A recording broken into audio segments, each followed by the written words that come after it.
बात आप ही की पार्टी की हो रही है, बात जेजेपी की हो रही है। आप काउंटर अगर करना चाहें, जो बातें उन्होंने कही है, कोई कंपल्शन नहीं है, क्योंकि आप जेजेपी में हैं, गठबंधन में हैं, करना चाहें तो कर भी सकते हैं।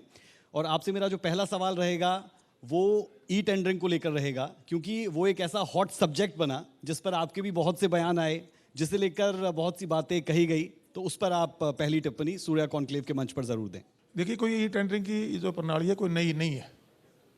जब कांग्रेस राज था या भारतीय जनता पार्टी ने अपनी सरकार चलाई, आज हम गठबंधन में सरकार चला रहे हैं, ये पहले से ही जो टेंडर प्रोसेस से काम हमारे डिपार्टमेंट भी अन्य डिपार्टमेंट में होते थे। सिर्फ और सिर्फ जो पीआरआई का जो पैसा था, पंचायत राज का जो पैसा था, वो कोटेशन बेस काम होते थे गांव के अंदर, क्यों गांव में छोटे छोटे काम ज़्यादा होते हैं। दूसरे अदर्स डिपार्टमेंट आप देखेंगे बड़े स्केल पे काम होते हैं।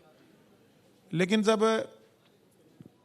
गठबंधन में सरकार बनी, बतौर विधायक हम काम कर रहे थे, और जब विधायक होने के नाते दुष्यंत जी के पास डिपार्टमेंट था, तो इस पर एक फीडबैक हम विधायकों से भी लिया गया था। उस टाइम ये बात आई थी कि बहुत ज़्यादा जो डेवलपमेंट का पैसा है उसमें शिकायतें बहुत आती हैं कि वो पैसा धरातल पर 100 का 100% नहीं पहुंचता, और उसके अंदर कहीं ना कहीं उस पैसे का चाहे अधिकारी कर्मचारियों के उस पर हो, और चाहे हमारे जो चुने पुरानी सरपंच साहिबान थे उन पे एलिगेशन लगते रहे कि पैसे का दुरुपयोग हुआ है। तो इस पर एक विचार आया सरकार के पास, और ये फैसला सरकार ने लिया। और करीबन 2.5 साल के बाद मुझे ये जिम्मेवारी बतौर पंचायत और विकास मंत्री के रूप में मिली।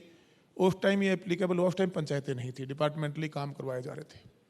अब मैं कह सकता हूँ कि ये व्यवस्था परिवर्तन है।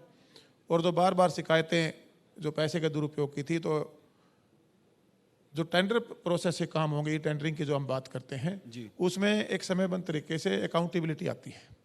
एक व्यवस्था परिवर्तन है, थोड़ा सा डिपार्टमेंट के अंदर स्ट्रेंथिंग की जरूरत थी।